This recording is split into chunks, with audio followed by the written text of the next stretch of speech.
before we start, I would want you to hit that red subscribe button so you never miss out on any of our videos. Hey guys, what's up? Welcome back to Roblox Album. Here's how to make a Roblox game step by step. Number 1, creating an account. Creating an account is the very first step for anyone wanting to build their own Roblox world. Begin with opening roblox.com in your preferred browser, and then creating a character by filling out the following info. Birthday, select the month, day, and year of your creator's birthday.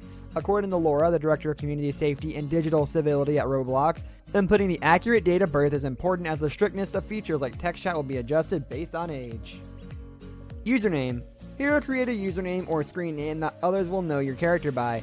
Another safety precaution, don't use anything close to a real name here. This should be an entirely fictional moniker, as it will be visible to other account holders. Password. Add a password just as you would with other website logins. Again, take the password seriously and stay away from way too easy to guess combinations of 1, 2, 3, 4, 5, 6, password 1, 2, 3, and the like. After, click sign up. Number 2, installing Roblox Studio. Once the account has been created, you'll be automatically logged into Roblox and now ready to download and install Roblox Studio. Again, this is a guide for parents. Kids should never download anything without parental permission. Click Create at the top of the screen. Once the page loads, click Start Creating. You'll see a prompt to download Studio. Click it. Once the Studio downloads, open it and run the program. When installed, you'll be asked to log in once again. Number 3, viewing game examples. With the basics out of the way, it might be useful to pause and check out a few different types of games that can be created with Roblox Studio. Survival game. Natural disaster survival is a game where 20 players get together and try to survive a number of different types of natural disasters. In this type of game, players are not to get each other, so the only way to lose is by way of a part breaking free and flying around the arena. Hide and seek games. Hide and seek games work just like they do in real life. Players hide throughout the world and one person must search and find them. Tycoon games. Tycoon games are one of the few single-player type games in the Roblox community. The goal of Tycoon games is to open any kind of store, restaurant, theme park, etc., and then try to grow the business. In this game, players can become restaurant millionaires by successfully serving customers food. Happy customers means more money with which builders can expand their business, hire workers, get more tables, and even open a second restaurant. Number 4, building an obstacle course. All of that said, the first game that one will probably create is an obstacle course, or obby. An obby is a game where the player must navigate many different obstacles and mazes to make it to the finish line in a timely manner. To get started, open the editor. Once the editor is open, you'll see and start with a base plate, which is a basic starting template used to build a project. Navigate in the editor. Before an obstacle is built, it's valuable to get familiar with how to fly around this brand new world. Here's a breakdown of what each button will allow players to do. W, move forward, S, move backward, A, move left, D, move right, E, move up, Q, move down.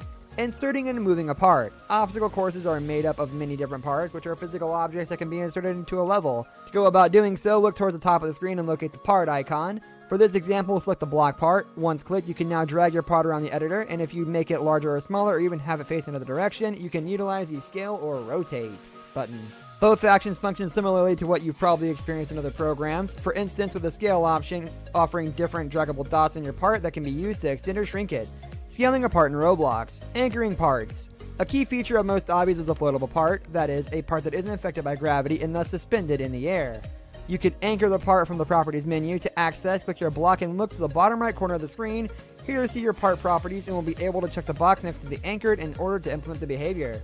Building the first steps. With a block anchored, more than can be added in the same manner in order to create steps. For example, add 2 more blocks to the level.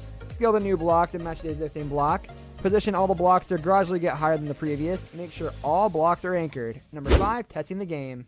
While we've only touched on creating a few basics with this new game, it's important to stop and test each iteration to ensure players are capable of making the newly created jumps and that blocks are appropriately sized and placed. To enter play mode and test, click the play button on the menu at the top of the screen.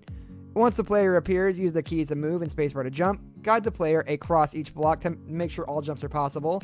The quickest way to make a game nobody wants to play is to make it impossible to progress through.